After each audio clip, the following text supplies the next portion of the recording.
हे hello everyone, कैसे हैं आप लोग। जब से मैंने ये चैनल स्टार्ट किया है तब से एक क्वेश्चन मेरे पास अक्सर आता है और वो ये है कि सर CSIR नेट के बारे में आप हमें बताइए। क्योंकि 2 साल से जब से ये चैनल स्टार्ट हुआ है, बहुत से बच्चे हैं जो हमारे पास ग्रेजुएशन से जिन्होंने हमारे पास पढ़ा, अब जो मास्टर्स में चले गए हैं, वो CSIR नेट, TIFR, गेट, ये जितने भी कॉम्पिटिटिव एग्जाम्स मास्टर्स के बाद होते हैं या मास्टर्स में होते हैं, उससे रिलेटेड अक्सर मुझसे क्वेश्चंस पूछते हैं। अब प्रॉब्लम ये होती है कि मैं उन क्वेश्चंस का आंसर दे नहीं पाता, क्योंकि मुझे ऐसा लगता था या मैं ऐसा मानता हूँ कि जब तक मैं खुद उन कॉम्पिटिटिव एग्जाम्स को क्वालिफाई ना कर लूँ, it won't be right from my part to speak about those competitive exam. अब आप इसको सही वे में लो या आप इसको गलत वे में लो, लाइक जो भी आप मानना चाहो, बट मुझे कभी ऐसा लगा नहीं कि मुझे इसके बारे में बात करना चाहिए। इवन दो जो भी मैं वीडियोस बनाता हूँ, जैसे NMR मैंने बनाई है या जो भी मैंने बनाई है, वो सब मास्टर्स लेवल तक है या काइनेटिक्स की है।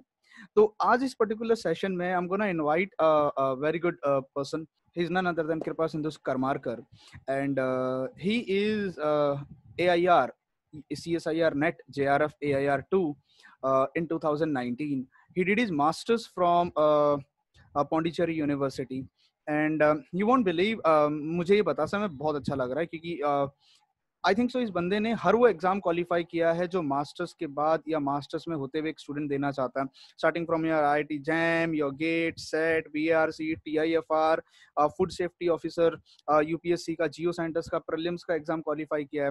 तो we requested him to come on a platform and हमारे साथ आए, हमारे साथ एक कैजुअल कन्वर्सेशन करें और आप लोगों को गाइड करें कि अगर हमें किसी भी कॉम्पिटिटिव एग्जाम्स की अगर हमें तैयारी करनी है ऑर्गेनिक केमिस्ट्री की, तो हम कहाँ से स्टार्ट करें, हम क्या करें, हम कैसे करें। तो आइए इनवाइट करते हैं कृपा सिंधु करमारकर को, एंड ट्रस्ट मी, इस वीडियो को एंड तक जरूर देखना। इतना तो मैं गारंटी देता हूँ आपका टाइम वेस्ट नहीं होगा, and you will honestly learn something good. Hello sir, how are you? Hello Kripa Sindhu, कैसे हो करमारकर? सर मेरा साउंड क्लियर आ रहा है ना? कोई दिक्कत नहीं है ना? एकदम क्लियर आ रहा है। बहुत अच्छा लग रहा है सर आपके साथ हूँ। यार पहले तो मुझे सर मत कहो, हम ये सर वर्ड मुझे सुन के थोड़ा अजीब लगता है, honestly. You can call me, you can call me Yogi, that would be far better, मुझे ऐसा लगता है। ये इतनी ज्यादा इज्जत हजम नहीं होती है। चलिए सर, बहुत अच्छा। मतलब ये हो गया, मतलब आदत हो गया। हाँ, वो तो अभी जब से एजुकेशन फील्ड में आए हैं, वो सर सर सर सर सुनने का आदत हो गया है, तो ठीक है, it's not an issue. But sir आप इतना हैंडसम है, आपके साथ में मैं तो कुछ भी नहीं हूँ, तो थोड़ा सा एडजस्ट कर लीजिए। हैंडसम ये किसी लड़की ने कहा होता तो मुझे ज्यादा अच्छा लगता। अरे तो लड़की तो कहते होंगे आपको। एक मिनट, ये गलत फहमियां है लोगों के दिमाग में। अभी ठीक है ना सर? मैं भी चमका रहा हूँ, देखिए एकदम अब हुए ना बात। फिजिकल केमिस्ट्री विद कृपा सिंधु करूंगा। नहीं, मैं रीनेम करने वाला हूँ इसको। So welcome Kripa, first of all thank you very much for giving us time, and बहुत short notice पे you got ready and आप आ गए। Sir thank you so much. तो मुझे बोलनी चाहिए आपको, मतलब आपको बहुत बहुत थैंक यू, क्योंकि आपने आपके चैनल में आने के लिए अपॉर्चुनिटी दिया। So it's a really great opportunity for me. It's nothing great, man. It's nothing great. So, Kripa, as you know, why I have invited you here. Actually, I want you to share your experience. And हमारे पास जो इतनी बड़ी audience जो हमारे साथ जुड़ी हुई है, and people are watching us, they want to know, क्योंकि मेरे पास हमेशा से मैसेजेस आते थे, आप CSIR नेट के बारे में कुछ बताइए। तो I think so you are the perfect guy right now India में, जो इसके बारे में अगर बोलेगा तो that will be far better. Since 2019 में, आई थिंक सो जून 2019 में, यू क्वालिफाइड CSIR नेट JRF with all India rank 2, correct? तो yes, I think so you will be the right person, and I think so तुम्हारा specialization is organic chemistry. yes. And along with that you have qualified IIT JAM, GATE, SET, BRC, TIFR, food safety officer, UPSC, geo scientist. भाई छोड़ा क्या है? आज जियो scientist का prelims examination हुआ है, अभी मेंस बाकी है। नहीं, तो मैं चलो एक बार देख लेते हैं, मतलब सब एग्जाम क्वालिफाई करके एटलीस्ट नाम के नीचे लिख तो पाऊंगा। मतलब एक भी बहुत मतलब पैशन होता है ना सबका, एक तो चलो मैं बोलूंगा आई have qualified almost every competitive examination of chemistry. तो मुझे लगा, मुझे इतना बोलने के लिए एग्जाम क्वालिफाई किया। मुझे भी ऐसा फील हो रहा है, I am sitting with a person जिसने सब क्वालिफाई किया है। तो एक minute, CSIR NET, JAM, GATE, SET, BRC, TIFR, safety, UPSC, you are 5 6 7 8 80 80, I'm 0, you are 8। Sir you are 0, you are hero. अरे सर आपने जो किया है अभी तक, सीरियसली मतलब अनबिलीवेबल। सच में मैं बताऊं, you are really doing great work sir. Thank you Kripa. मैं स्टार्ट इस चीज से करूंगा। मैं कुछ क्वेश्चंस आपसे बहुत फ्रैंकली पूछना चाहता हूं, and I expect and I hope and I wish कि आप बहुत जेन्युइन उनके आंसर्स दोगे, because we don't want to misguide our audience. I will be always 100% like frank Great. for all of the students.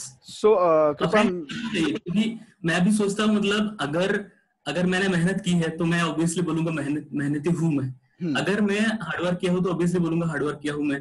अगर मैंने time waste किया हो तो ऑब्वियसली मुझे बोलना चाहिए मैंने टाइम वेस्ट किया, क्योंकि एक जब भी मतलब एक अच्छा पोजीशन में चले जाते हैं, कोई अच्छा रैंक होता है, तो स्टूडेंट्स को भी बहुत सारे एक्सपेक्टेशंस होते हैं, मतलब कैसे पढ़ाई करते थे, कैसे थे। और बहुत लोग सोचते हैं एक्चुअली, मतलब अच्छा टॉपर है, मतलब ना जाने क्या कितना घंटे पढ़ते थे यार, बहुत अच्छा ब्रिलियंट स्टूडेंट है, मतलब कभी भी ऐसा नहीं कि कभी भी फेल्योर नहीं माने हैं, मतलब हर पहले से ही मतलब पूरा सब कुछ सही है।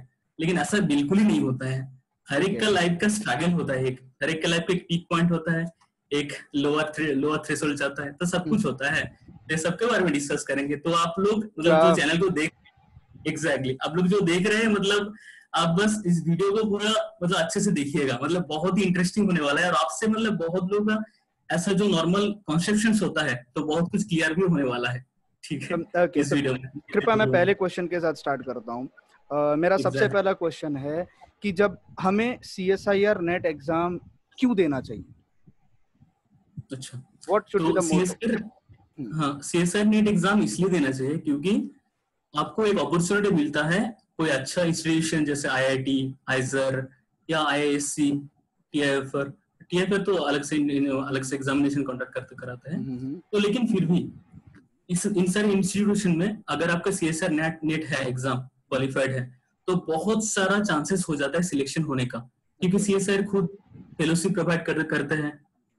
तो इसलिए बहुत जरूरी होता है, और फेलोशिप भी एक्चुअली बहुत इंपॉर्टेंट हो जाता है जब अगर आप PhD करना चाहते हैं तो इसलिए सिलेक्शन का रेशियो अच्छा होता है, और एक अच्छा इम्पैक्ट भी पड़ता है आपको बोलने के लिए ना मैं JRF क्वालिफाइड हूँ। तो that will help you in personal life also.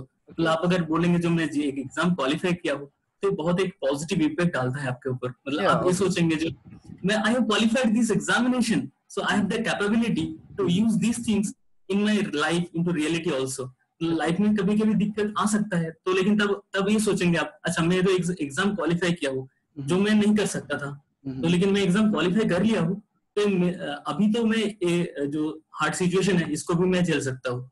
तो इसलिए एग्जाम सिर्फ मतलब एग्जामिनेशन के लिए नहीं होता है, तो रियल लाइफ में भी इम्प्लीकेशंस आता है इसका। ओके, कृपा, अगर एक स्टूडेंट है जो कि 3rd ईयर ग्रेजुएशन में है, अभी मान लो जो 3rd ईयर BSc कर रहा है और वो MSc में जाने वाला है, तो what should be the right time and ideal time जहाँ पे वो CSIR नेट के प्रिपरेशन के बारे में सोचना स्टार्ट करेगा? मैं इस क्वेश्चन को और एक्सटेंड करना चाहता हूँ। एक बच्चा जब 3rd ईयर में होता है तो वो IIT जैम की तैयारी करेगा, ठीक है। मान लो किसी तरीके से अगर वो IIT जैम का एग्जाम क्वालिफाई नहीं कर पाता है, या मान लो कर लेता है, तो IIT में पहुंचेगा या वो नहीं पहुंचता। तो मेरा आपसे क्वेश्चन ये है कि उसे CSIR नेट के बारे में 3rd ईयर से सोचना स्टार्ट कर देना चाहिए कि MSc में जाने का इंतजार करना चाहिए उसे? नहीं, MSc में जाऊंगा तब मैं कोचिंग मटेरियल लूंगा या तब मैं पढ़ाई करना स्टार्ट करूंगा, what should be the ideal time? जैसे मैं बोलना चाहूंगा, जैसे CSIR नेट और IIT जैम के एग्जामिनेशन का मतलब बहुत सारा डिफरेंस है, क्योंकि IIT जैम मतलब IIT कंडक्ट कराते हैं, तो उसमें थोड़ा सा डिफरेंट है, और CSIR नेट एग्जाम का। तो मैं यही बोलना चाहूंगा, जो IIT जैम का एग्जाम देने वाले हैं, 3rd ईयर में है, वो लोग सिर्फ IIT जैम का ही प्रिपेयर करें, क्योंकि दोनों चीज अगर आप एक साथ लेके चलेंगे तो आपको कुछ होने वाला नहीं है, इसमें भी नहीं हो सकता, इसमें भी नहीं हो सकता। तो इसलिए सबसे अच्छा होगा जब आप जिस टाइम पे है उस टाइम में प्रिपेयर करना चाहिए। जैसे 3rd ईयर में तो ऑब्वियसली आपको IIT जैम का प्रिपरेशन करना चाहिए। मुझे अगर सिलेक्शन हो गया, एक क्वेश्चन है, मैं स्टॉप करूंगा। क्या CSIR नेट के सिलेबस में और IIT जैम के सिलेबस में डिफरेंस है कि सिलेबस सेम है, क्या कितना परसेंट ओवरलैप? सिलेबस डिफरेंट है एक्चुअली। CSIR नेट में आपको बहुत चीज ऐसे पढ़ना पड़ेगा जो एक्चुअली थोड़ा सा मेमोराइजिंग होता है। तो ये बहुत इंपॉर्टेंट होता है, जो कितना मेमोराइज कर सकते हैं बहुत सारी चीजें। ऐसा भी होता है, कॉन्सेप्चुअल्स भी होते हैं, ऐसा नहीं है। लेकिन जैसे आईआईटी जैम में अच्छा रैंक लाने के लिए मतलब तीनों ही टॉपिक अच्छे से पढ़ना पड़ेगा। जैसे गेट में अच्छा रैंक लाने के लिए जैसा होता है ना, फिजिकल, ऑर्गेनिक, इनऑर्गेनिक। और सीएसआई नेट में आप तो एग्जाम क्वालिफाई कर सकते हैं दोनों टॉपिक से, लेकिन मैं बोलूंगा अगर तीनों ही पढ़ेंगे तो सबसे अच्छा रहेगा। लेकिन सीएसआई नेट में एक्चुअली आपको बहुत डीप में जाना पड़ता है एक्चुअली हर एक टॉपिक को। मैं ऑर्गेनिक केमिस्ट्री की बात करूँ तो ऑर्गेनिक केमिस्ट्री बाद में डिस्कस करेंगे एक्चुअली। तो ऑर्गेनिक केमिस्ट्री में आपको पता है मतलब कितना डिफिकल्ट क्वेश्चंस करते हैं ना पार्ट सी में 4 मार्क के क्वेश्चन में, लेकिन आईआईटी जैम में इतना डिफिकल्ट नहीं आता है। तो आप अगर प्रीवियस ईयर क्वेश्चंस अगर कोई अच्छे से कर लेगा या पूरा बीएससी का कॉन्सेप्ट अगर अच्छे से सही है तो मतलब IIT JAM examination that he can qualify. But without syllabus of MSc it is not possible to qualify JRF. मतलब बहुत बच्चे कर लेते हैं जो बहुत ही टैलेंटेड है, लेकिन एमएससी का सिलेबस पढ़ना पड़ेगा, नहीं तो एग्जाम क्वालिफाई होना मतलब बहुत ही दिक्कत वाला बात है until he is extremely talented. वो तो है, like there are many students जो exceptional होते हैं and we have to agree that exactly जो लोग बहुत ही मतलब थर्ड ईयर में भी क्वालिफाई कर जाते हैं नेट एग्जाम, वो गॉड गिफ्टेड होते हैं, दे आर एक्सेप्शनल, तो हम उनको तो काउंट ही नहीं कर सकते। हम एक एवरेज स्टूडेंट को पकड़ के चले। तो कृपया मेरा आपसे एक क्वेश्चन ये है कि अगर मान लो एक स्टूडेंट है जो अभी मास्टर्स के फर्स्ट ईयर में आया है एंड वो अगर ऑर्गेनिक को पढ़ना, क्योंकि मैं बता दूं गाइस कैसा होता है, हमारे पास सीएसआईआर नेट के पेपर में 3 पेपर होते हैं, फिजिकल, ऑर्गेनिक, इनऑर्गेनिक आता है। एनालिटिकल बहुत ना के बराबर आता है तो मैं उसको कंसिडर नहीं करता हूं। तो ऑर्गेनिक, इनऑर्गेनिक, फिजिकल का एक और मिसकंसेप्शन ये है कि ऑर्गेनिक का वेटेज बहुत ज्यादा होता है। ऐसा कुछ नहीं है, वेटेज आई थिंक क्योंकि बस फर्क सिर्फ ये होता है कि ऑर्गेनिक के क्वेश्चन लेंथी होते हैं ना, थोड़े बड़े बड़े होते हैं, तो नंबर ऑफ पेपर ज्यादा यूज हो जाता है। तो बच्चों को ऐसा लगता है कि फिजिकल 3 पेपर में खत्म हो गई, 3 पेपर्स में, और ऑर्गेनिक को 5-6 पेपर्स लग रहे हैं, तो दे फील ऑर्गेनिक की वेटेज ज्यादा। ऐसा कुछ नहीं होता, the organic weightage is almost equal. ना मेरा क्वेश्चन अब आपसे ये है कि अगर एक बच्चा फर्स्ट ईयर एमएससी में आ रहा है और मैं ये मान के चलता हूँ कि एवरेज स्टूडेंट है, he is not as smart और एज टैलेंटेड या नहीं है, तो वो अपनी ऑर्गेनिक को पढ़ना कहाँ से स्टार्ट करे, कहाँ से पहला चैप्टर पढ़े? आप मुझे अगर सीक्वेंस बता सको। जैसे मुझे मान लो मैं ऑर्गेनिक, सबको पता है, जग जाहिर बात है, मैं ऑर्गेनिक से नफरत करता हूँ, ठीक है। तो अगर मुझे कल को सीएसआईआर नेट की तैयारी करनी हो तो मैं ऑर्गेनिक कहाँ से पढ़ूं, कौन सी बुक में से पढ़ूं और क्या पैटर्न होना चाहिए? देखिए मान लेता हूँ वो बच्चे लो स्टूडेंट, मुझे मान के चलो, तो चलिए जोगी सर को मान लेता हूँ। जोगी सर अभी एमएससी फर्स्ट ईयर में पढ़ रहे हैं, तो मैं आपको सजेस्ट करूंगा आप पहले क्लेडन पढ़िए। लेकिन आप बोलेंगे क्लेडन पढ़ना तो इतना मुश्किल है, नामुमकिन के जैसा है, मतलब इतना कम टाइम में पढ़ना ना। तो उसके लिए सबसे बेस्ट मेथड्स होता है, पहले जितना भी चैप्टर्स है, मान लीजिए आप एक चैप्टर पढ़े, चैप्टर 24 रिजियो सिलेक्टिविटी, तो उसमें जितना भी क्वेश्चन बन सकता है उसको एक कॉपी में लिख के रख लीजिए। उसको कहा जाता है क्वेश्चन बैंक। मतलब मैं ये स्ट्रेटेजी मैं यूज किया था और ये काफी मतलब बहुत हेल्पफुल रहा है। और आई कैन गारंटी मतलब कोई भी अगर एक स्टूडेंट अगर ऐसा स्ट्रेटेजी अगर अप्लाई करेगा, तो चाहे वो डिपेंड नहीं करता है कैसे स्टूडेंट हो, मतलब he can not afford to be failure, मतलब उसको सक्सेस मिलना ही चाहिए। तो मैं बोलना चाहता हूँ जो एक A4 शीट में या एक कॉपी में सारे के सारे जितना भी प्रोबेबल क्वेश्चंस बन सकता है उसको एक जगह पे लिख के रख लीजिए। उसके बाद क्लेडन को एक बार पढ़ लीजिए अच्छे से। क्लेडन में कहाँ से स्टार्ट करूं मैं? मतलब जैसे मेरे पास क्लेडन है, मेरे घर पे रखी हुई है, मेरे पास लाइब्रेरी में, तो कल अगर मैं पढ़ना स्टार्ट करूं, which should be the first topic अगर मैं 0 से स्टार्ट कर रहा हूं? एक बार 0 से ना, तो 0 से अगर आप स्टार्ट करें तो पूरा चैप्टर 4 से स्टार्ट करना चाहिए। चैप्टर 1 2 3 बहुत ही चैप्टर 4 से स्टार्ट करना चाहिए। ओके, चैप्टर 4 से स्टार्ट करना चाहिए। और क्लेडन में स्टीरियोकेमिस्ट्री और जो स्पेक्ट्रोस्कोपी पार्ट है ये अच्छे से दिया नहीं है एक्चुअली। तो स्टीरियोकेमिस्ट्री और स्पेक्ट्रोस्कोपी के लिए आपको मतलब यूट्यूब का वीडियोस भी देख सकते हैं, या अगर बुक पढ़ने का टाइम मिले तो बुक से भी पढ़ सकते हैं। कोई बुक सजेस्ट कर सकते हो स्टीरियो के लिए? कोई बुक सजेस्ट कर सकते हो? स्टीरियोकेमिस्ट्री के लिए एक्चुअली मैं बोलूंगा मतलब नासिपुरी एक अच्छा बुक है, बहुत नासिपुरी, सुब्रतो सेनगुप्ता, ये दोनों बुक बहुत अच्छा है। ओके, और स्पेक्ट्रोस्कोपी के लिए तो पाविया इज वेरी गुड। पूरा हो जाता है पाविया में? पाविया एक्चुअली पूरा नहीं होता है, लेकिन आप अगर एक ही बुक बार बार पढ़ेंगे ना तो बहुत ज्यादा बेनिफिशियल होता है। इस पाविया कुछ बुक पढ़ा ही नहीं है। तो इस Pavia good for NMR, Raman सब कंप्लीट होता है स्पेक्ट्रोस्कोपी का पूरा उसमें? रमन तो फिजिकल स्पेक्ट्रोस्कोपी में आता है, तो उसके लिए तो अलग से बुक पढ़ना पड़ेगा। और जैसे ऑर्गेनिक केमिस्ट्री में पाविया मतलब बहुत अच्छा है, बहुत सफिशिएंट, मतलब मोर देन सफिशिएंट है। ऑर्गेनिक में आई थिंक सो एनएमआर और यूवी विजिबल मेन होता है। हाँ एनएमआर विजुअल मेन होता है, आईआर भी होता है, आईआर आ जाता है, वाइब्रेशनल जो आ जाता है, रोटेशनल तो फिर ऑर्गेनिक में चला जाता है। हाँ काफी अच्छे से एक्सप्लेन किया है।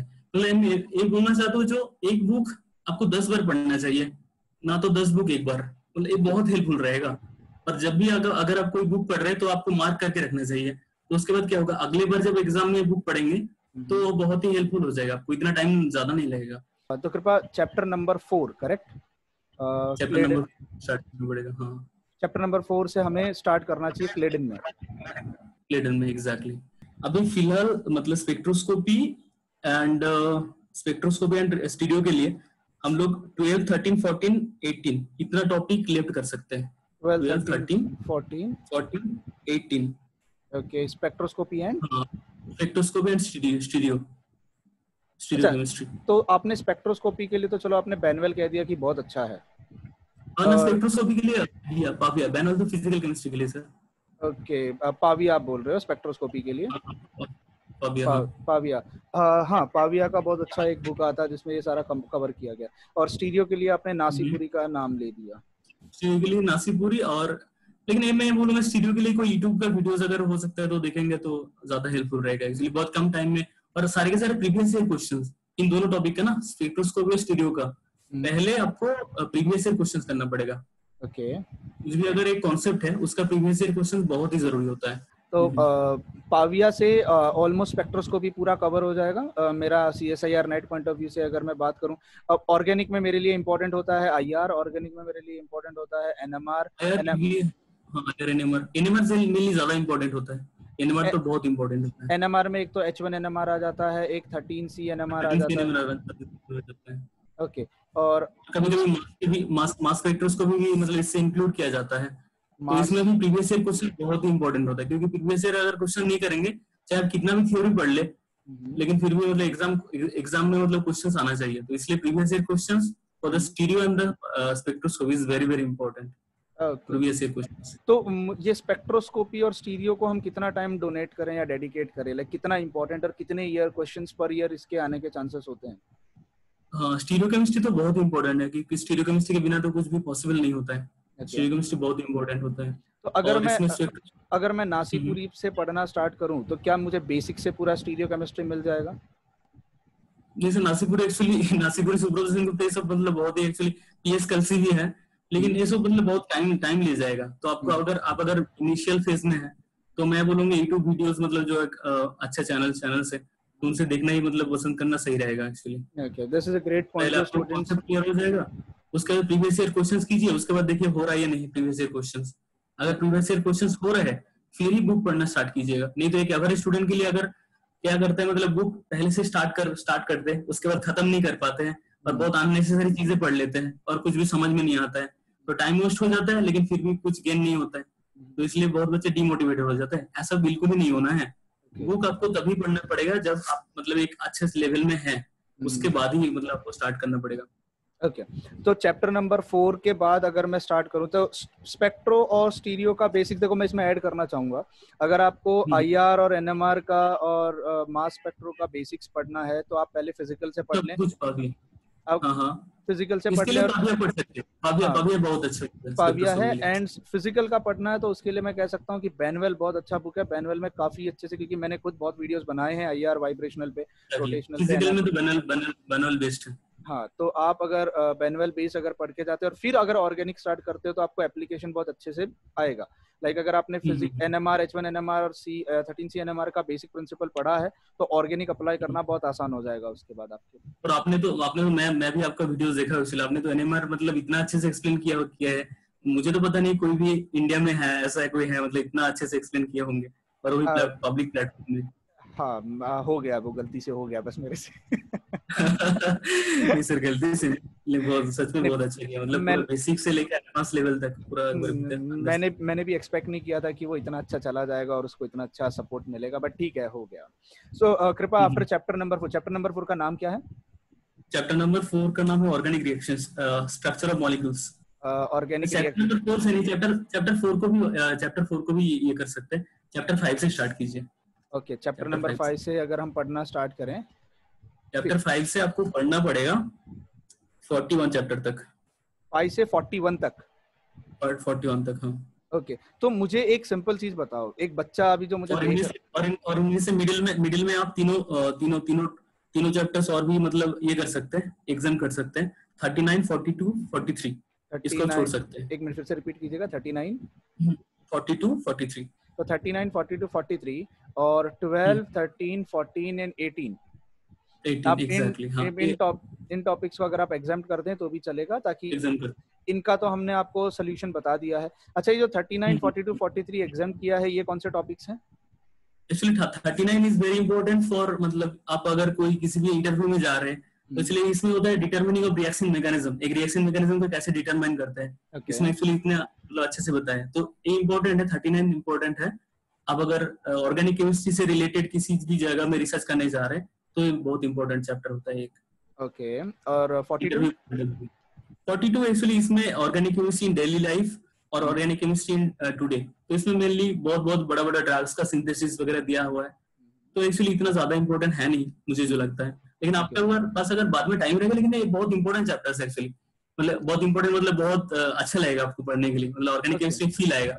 तो अगर बाद में अगर टाइम मिलेगा, जब कभी अगर फ्री टाइम है तब आप पढ़ सकते हैं, लेकिन ऐसे तो एग्जाम पॉइंट ऑफ व्यू में ये सब पहले मतलब निकल के रहना चाहिए। ओके, तो कृपा मेरा एक क्वेश्चन और है। अभी मान लीजिए अगर मैं ऑर्गेनिक से मैंने क्लेडन का बुक लिया पीडीएफ फॉर्म में या हार्ड बुक मैंने कहीं से ले लिया, अब मेरा स्ट्रेटेजी क्या होना चाहिए पढ़ने का? मान लीजिए अगर मैं अभी एमएससी फर्स्ट ईयर में हूँ और मेरे पास एमएससी फर्स्ट ईयर में पहला सेमेस्टर होता है, सेकंड सेमेस्टर होता है, एमएससी जब मैं सेकंड ईयर में जाता हूँ तो third semester and fourth semester होता है।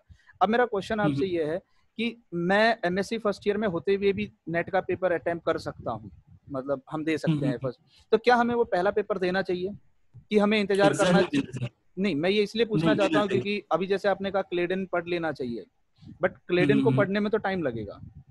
तो तो मैं सर बोलना चाहूंगा, जैसे एग्जाम क्वालिफाई हो या ना हो ये मैटर नहीं करता है, लेकिन आपका एक्सपीरियंसेस बहुत मैटर करता है। आप अगर पहले एमएससी फर्स्ट ईयर में अगर पहला एग्जाम देंगे तो उसमें आपको कुछ भी नहीं आएगा, लेकिन फिर भी आपके पास ये चांसेस रहेगा जो अगले एग्जाम में आप जितना जो गलती की है उसको नहीं दोहराने का। तो मैं बोलना चाहता हूँ जितने बार भी अगर आप एग्जाम दे सकते हैं, मतलब आपको तो 4 बार एग्जाम देना चाहिए, एक्चुअली 4 एग्जाम देना चाहिए आपको। अभी मैं बताता हूँ मैंने क्या गलती किया था जब मैं मास्टर्स में था। मैंने डायरेक्ट ना तो first semester, second, third, fourth कभी नहीं दिया। मैंने डायरेक्ट एमएससी पास आउट होने के बाद मैं जब 2017 में हैदराबाद गया तब मैंने वहां जाके डायरेक्ट पहला पेपर अटेम्प्ट किया था। That was the biggest failure जो मुझे लगता है मैंने गलती किया, क्योंकि आप पहली बिना प्रैक्टिस किए अगर आप इंटरनेशनल मैच खेलने चले जाओगे बिना प्रैक्टिस किए तो आप ऑब्वियसली वहां गिर के ही आने वाले हो। तो गिरना मतलब सही गिरना होगा। मैं बहुत बेकार तरीके से वहां गिरा था क्योंकि मैंने 4 अटेम्प्ट मिस कर दिया था। और ये ना एक बहुत टेंडेंसी है बच्चों की, ये मैंने अभी वो फील कर रहा हूँ कि हमें जाना चाहिए था। भले ही आप वहां जाके फेल हो जाओ फर्क नहीं पड़ता, बट आपको वो माहौल समझ में आएगा कि कैसे और क्या होता है। अब मेरा आपसे कृपा एक क्वेश्चन ये है कि मान लीजिए मैं फर्स्ट सेमेस्टर में आ जाता हूँ एमएससी के, मैं अब पढ़ने का मेरा स्ट्रेटेजी क्या हो, मतलब मैं पढ़ते समय मेरे पास क्या क्या रिक्वायरमेंट्स होनी चाहिए। मेरा पहला क्वेश्चन है नोट्स, क्या क्लेडन इनफ है? मेरा पहला क्वेश्चन मेरे नोट क्या होंगे? ऑर्गेनिक केमिस्ट्री में ये बोलना चाहूंगा, एक्चुअली ऑर्गेनिक केमिस्ट्री में ऐसा नहीं आप रिएक्शन मैकेनिज्म एक अलग से पढ़ेंगे, उसके रिएजेंट्स अलग से पढ़ेंगे, तो इसलिए मतलब कोई भी क्वेश्चन होता है तो सारे के सारे कॉन्सेप्ट्स को मिला के एक क्वेश्चन होता है बनता है। तो इसलिए आपको एक ओवरऑल आइडिया होना बहुत ही जरूरी है ऑर्गेनिक केमिस्ट्री करने के लिए। तो इसलिए आप क्लेडन को आपको पढ़ना ही है, मतलब you can not afford to leave it. आपको क्लेडन पढ़ना ही है, और Clayden is the Bible of organic chemistry, क्योंकि क्लेडन में इतना अच्छा कॉन्सेप्ट दिया हुआ है, वो अगर नहीं पता है तो कुछ भी नहीं हो सकता एग्जाम में। मतलब ऐसा करके मैं बोलूंगा। तो मैं बोलूंगा Clayden is very important and Clayden is must. क्योंकि अगर ऑर्गेनिक सीखना चाहता है और ऑर्गेनिक केमिस्ट्री में मतलब अच्छा करना चाहता है तो क्लेडन इज मस्ट। मेरा एक और क्वेश्चन आपसे ये है Kripashankar Singh, you are JRF 2 holder, आपने जब पढ़ाई की थी तो आपने कोचिंग क्लासेस ज्वाइन किया था या सेल्फ स्टडी से पढ़ाई किया था? सर मेरा एक्चुअली एमएससी में JRF हो गया था, लेकिन उसके बाद मैं दिल्ली गया था एक्चुअली कोचिंग लेने के लिए, मतलब गेट के प्रिपरेशन करने के लिए। मतलब मेरा मेन टारगेट था वो इंजीनियरिंग करना। हाँ, मेरा आपसे दिल्ली का तो चलो, तो आपने जब JRF क्वालिफाई किया तो आपने सेल्फ स्टडी करके किया? हाँ, उसके बाद मैं कोचिंग लिया था एक्चुअली, जब 2 रैंक हुआ था तो कोचिंग लेने के बाद हुआ था मेरा। ओके, आपने कोचिंग लेने के बाद आपका जेआरएफ का सेकंड रैंक आया। तो मैं आपसे ऑनेस्टली एक क्वेश्चन पूछना चाहता हूँ। देखो कैसा होता है ना कृपा, कि एमएससी में आते आते बहुत सारे जो स्टूडेंट्स होते हैं उनके ऊपर अर्निंग का बहुत प्रेशर आ जाता है। तो अभी जैसे मैं हैदराबाद चला गया था 6 महीने पढ़ाई करने के लिए। बहुत सारे बच्चे होते हैं जो ये अफोर्ड नहीं कर पाते, घर को छोड़ना या बाहर चले जाना कोचिंग के लिए। और हमारे हिंदुस्तान में फिलहाल जो ऑफलाइन कोचिंग का जो फीस है वो आसमान टच करता है, और हर बच्चा एमएससी के बाद और अफोर्ड नहीं कर पाता। तो मैं आपसे ये पूछना चाहता हूँ कि क्या हम सेल्फ स्टडी करके भी कुछ चांसेस है, अगर एक बच्चा अगर सेल्फ स्टडी करके जेआरएफ या सीएसआईआर नेट निकालने की कोशिश करे, तो आप उसको क्या एडवाइस दोगे?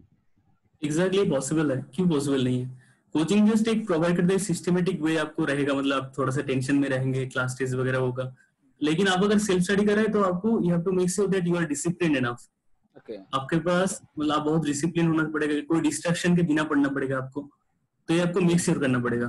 तो ये है, ये अगर आप मतलब कंटिन्यूअसली पढ़ेंगे तो आपको बहुत अच्छा होगा। और प्रीवियस ईयर क्वेश्चंस तो छोड़ना ही नहीं है।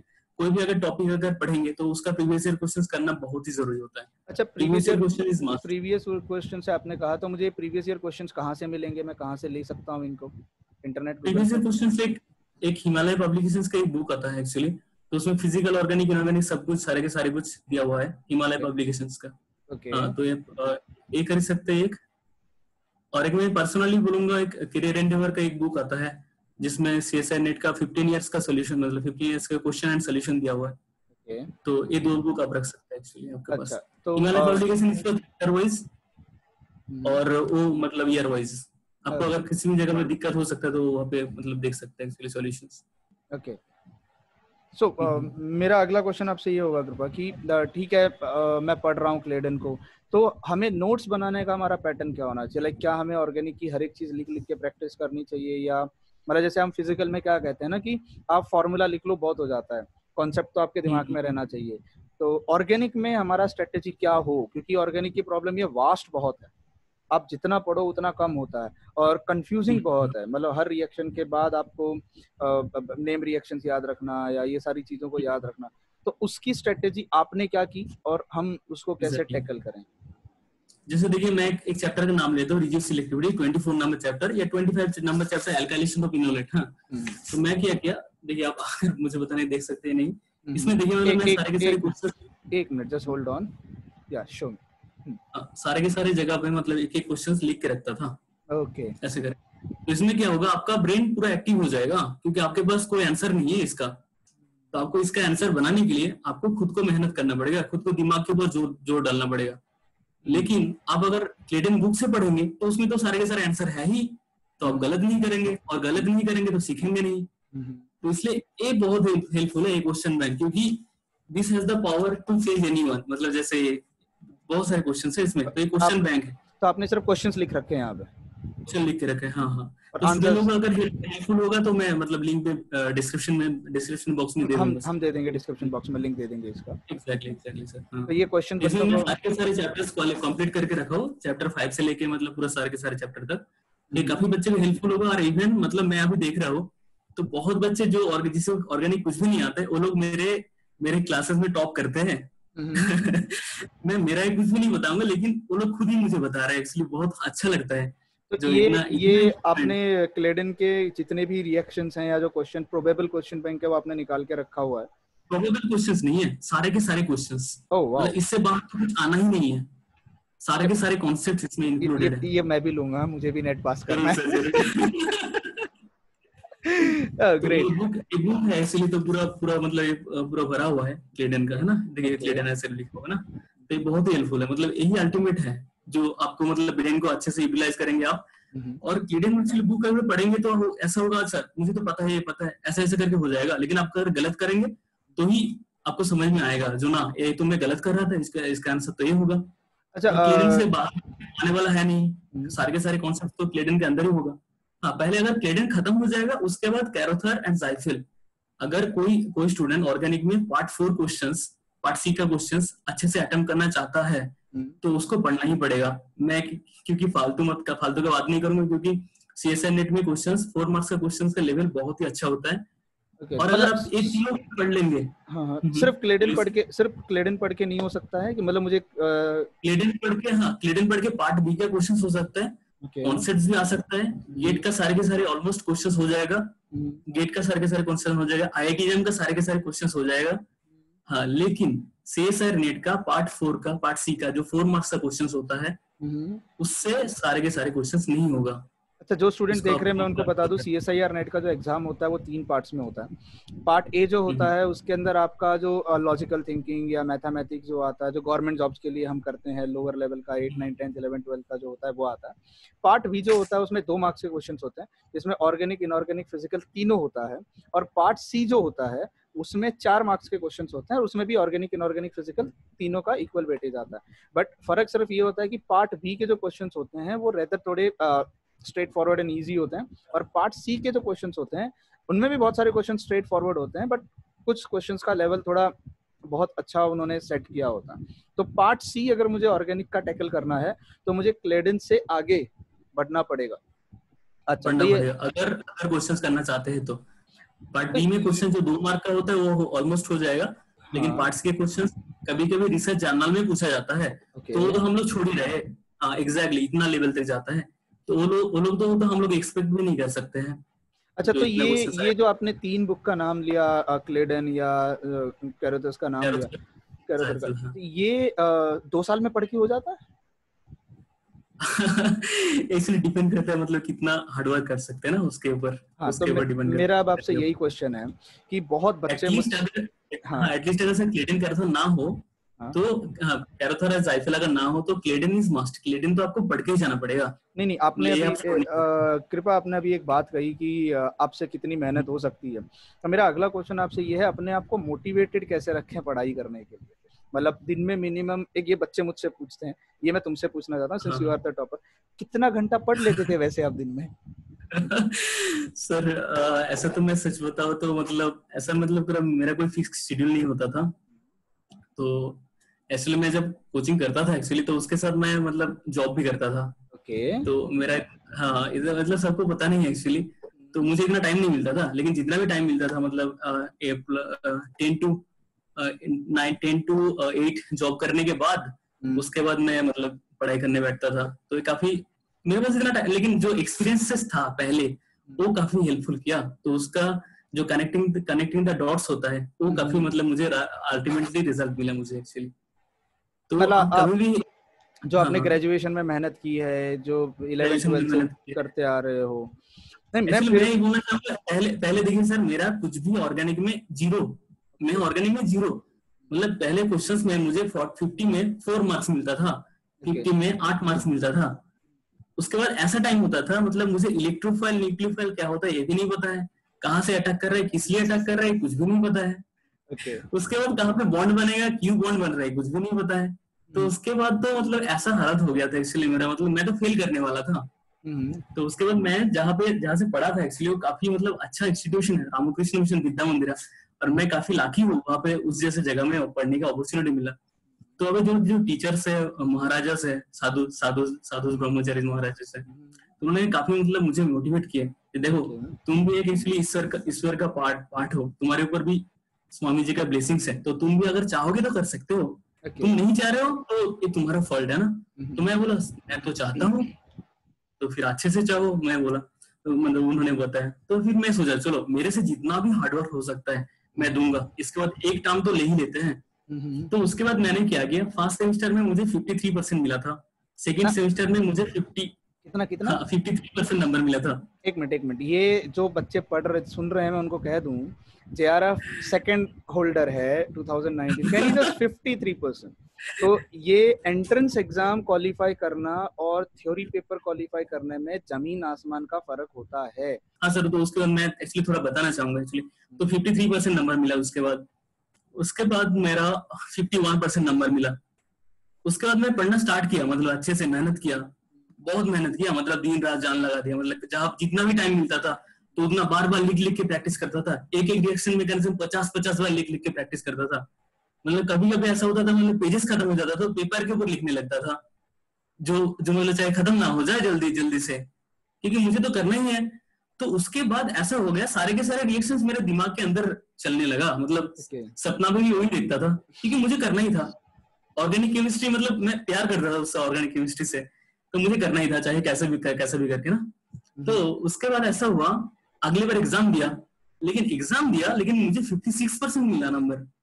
तो मैं काफी हैरान हो गया। तो मैं सोचा ऐसा पढ़ाई करके वगैरह कुछ भी नहीं होता है, ये सब बकवास चीज है, पढ़ाई करके भी मेरे से कुछ नहीं हो पाएगा। लेकिन इस टाइम पे आपको ध्यान में रखना पड़ेगा, आप जो हार्डवर्क कर रहे हैं अभी, ये जरूरी नहीं है आपको तुरंत ही रिजल्ट मिल जाए, लेकिन आपको कभी ना कभी तो मिलेगा ही मिलेगा। You have to wait for that moment. You have to wait for that moment when that will be cherished. और आपको ये बहुत इतना अच्छा फील होगा एक्चुअली, आपको लगेगा नहीं मैंने गलती किया था, फेलियर हुआ था, इसलिए मैं सक्सेस का इतना बड़ा एक्चुअली रिप्रेजेंट कर पा रहा हूँ। तो आपको पता नहीं मतलब मुझे मतलब कितना अच्छा फील हुआ होगा जब मैं जेआरएफ ऑल इंडिया रैंक 2 उसका जो फीलिंग है लाइफ का किसी भी मतलब फीलिंग उसको बीट नहीं कर सकता है। चाहे मुझे 10 करोड़ रुपए इनाम में भी मिल जाता, फिर भी मुझे इतना खुश नहीं होता जब वो रिजल्ट देखने के बाद मिला था एक्चुअली। तो हाँ, तो मैं बोलना चाहूंगा उसके बाद 56% नंबर मिला, तो मैं बोला चलो हार्डवर्क का कोई वैल्यू नहीं है, तो मैं तो नॉर्मल स्टूडेंट हूँ, एवरेज स्टूडेंट हूँ, मेरे से कुछ हो नहीं पाएगा, तो चलो मैं पढ़ाई करना बंद कर दूंगा। तो उसके बाद फिर से मतलब मोटिवेशन वाला पार्ट आया, नहीं मुझे तो करना ही पड़ेगा और तो कुछ चारा भी नहीं है, क्योंकि बीएससी डिग्री अगर ना लेके जाएंगे तो बहुत खराब हो जाएगा, कोई ना कोई तो जॉब तो चाहिए ना, और बीएससी डिग्री के बिना तो कुछ होने वाला है नहीं, चाहे कुछ भी हो जाए। तो उसके बाद मैंने बोला चलो मैं हार्डवर्क कंटिन्यू रखूंगा एक्चुअली, चाहे रिजल्ट अभी ना मिल रहा है या अभी मिले या बाद में मिले। तो मुझे मतलब याद है स्वामी शास्त्रीकानंद जी महाराज, प्रतिबोधानंद जी महाराज, बहुत मेरे ब्रह्मचारी महाराज जो हॉस्टल सुपरिटेंडेंट थे, मतलब मुझे बहुत मोटिवेट किया उसके बाद।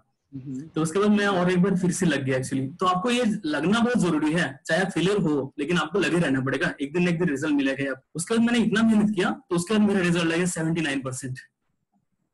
उसके बाद फिर से मेहनत किया 78%। उसके बाद लास्ट में जो मेहनत किया 86%। I was the second highest. मतलब उसके बाद सोचा चलो भाई कुछ भी कर सकता हूँ मैं। So that really helped me for getting something really great into the MSc also. तो वही कॉन्फिडेंस मुझे MSc में हेल्प किया, तो MSc में मैं सेकंड हाईएस्ट रहा उसका।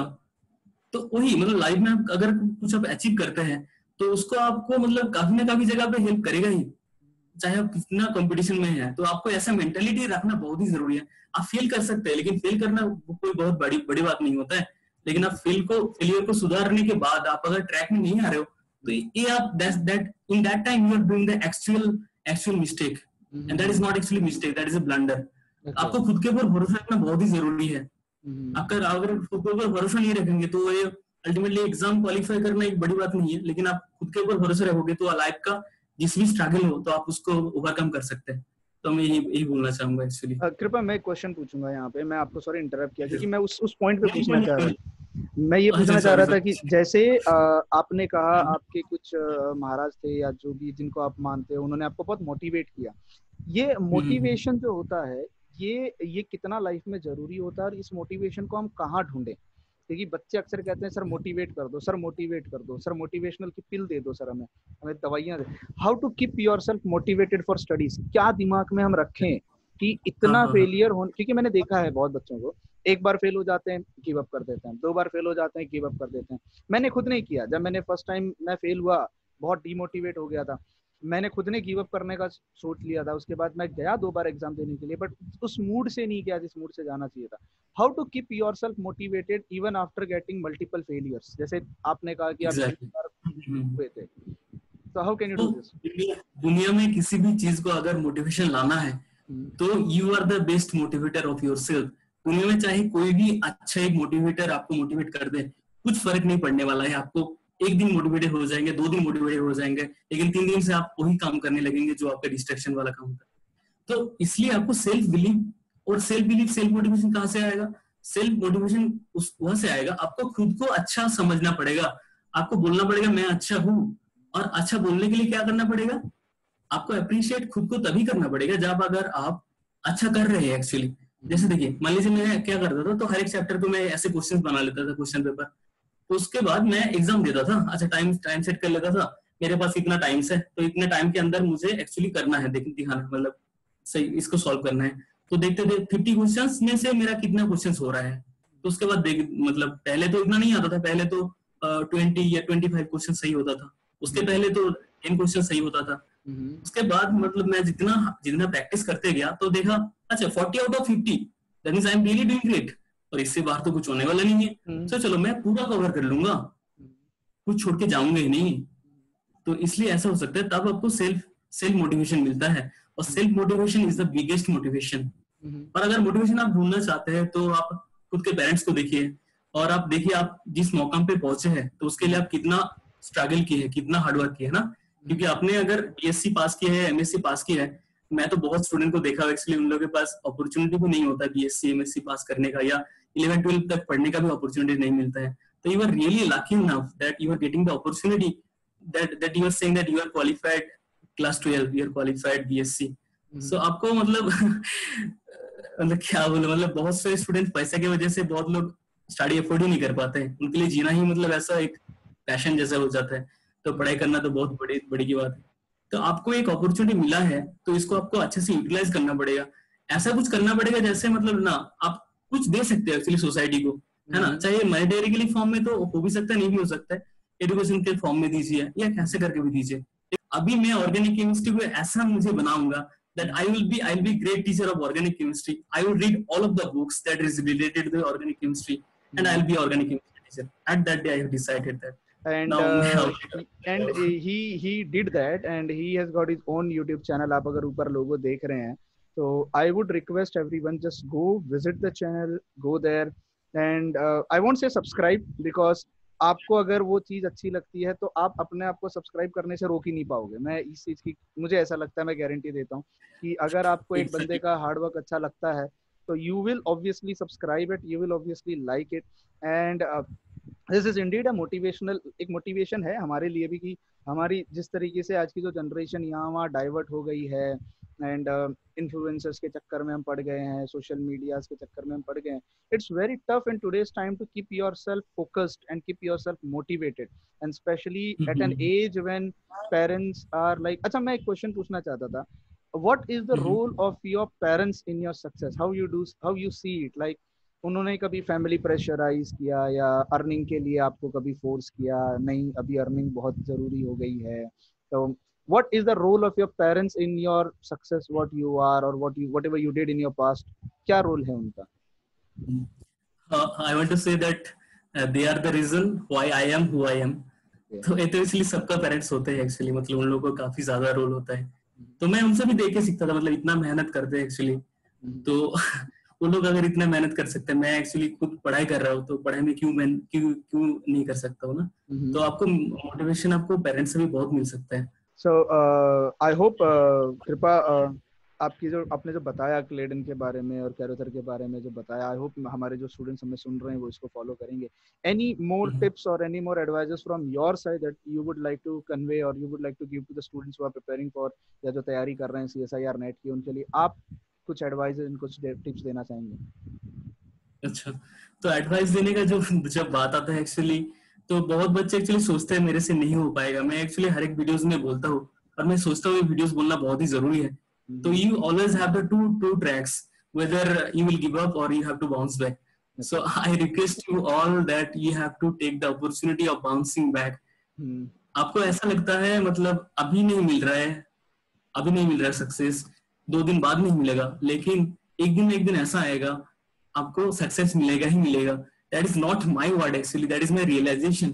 मतलब आपको भगवान जो ऊपर में है ना, वो सब आपको ये कर रहे हैं, एग्जामिन कर रहे हैं आप कितना हर्डल्स सह सकते हैं, कितना बैरियर्स को ओवरकम कर सकते हैं। तो इसलिए आपको बहुत ही मतलब you have to be iron man. आपको बहुत ही अच्छे से मतलब खुद को बनाना पड़ेगा। ऐसे खुद को बनाइए, चाहे दुनिया में कुछ भी हो जाए, कोई भी मुझे हरा नहीं सकता। आप अगर ऐसा मेंटेलिटी रखेंगे तो एग्जाम क्वालिफाई तो छोटी बात है, मतलब दुनिया के किसी भी एग्जाम में आप क्वालिफाई हो जाएंगे। मतलब मैं ये बोलना चाहूंगा बस, और सब लोग कर सकते हैं, बस थोड़ा सा टाइम लग सकता है, लेकिन आपको हार नहीं मानना है कभी भी किसी भी हालत में। Thank you very much Kripa, and I hope जितने भी लोग हमें सुन रहे थे, after listening him and after listening how he bounced back from 53 to 51 to 58, 59, 79 and then to 86, the way you went and then you ended up scoring all India rank 2 JRF में with JRF। तो I hope जितने भी बच्चे यहाँ बैठ रहे हैं, all well wishes from our side Kripa, and we hope to see you that आप कहीं बहुत अच्छी जगह आने वाले कुछ सालों में पहुंच जाएं, एंड हम आपका दोबारा एक दोबारा इंटरव्यू लेने का मुझे मौका मिले आपका, where we discuss more about where you are in the future. Probably we won't speculate where you will be in the future, because we can see that you have got a very bright future. And let me tell you, he's a very very good organic teacher, because मैंने खुद इनके students के review देखे हैं, मैं I keep a watch on him, ठीक है, मैं इनके WhatsApp status देखता रहता हूँ. So he's really a good organic chemistry teacher. You should visit his channel and get the maximum out of him. Trust me, he can help you a lot. And not only in terms of organic chemistry, life का motivation भी बहुत जरूरी है, and you should watch such people जिन्होंने खुद ने failure को face किया है, and then how they bounce back in life. तो thank you very much Kripa and for taking out time so late. मैं आप लोगों को बता दूं, जब हम ये शूट कर रहे हैं अभी रात को, इट्स ऑलमोस्ट 12 o'clock, रात के 12 बज रहे हैं जब हम ये शूटिंग कर रहे हैं, और अब हम पूरी रात इसको एडिटिंग करने वाले हैं. थैंक यू वेरी मच कृपा taking out of time for this.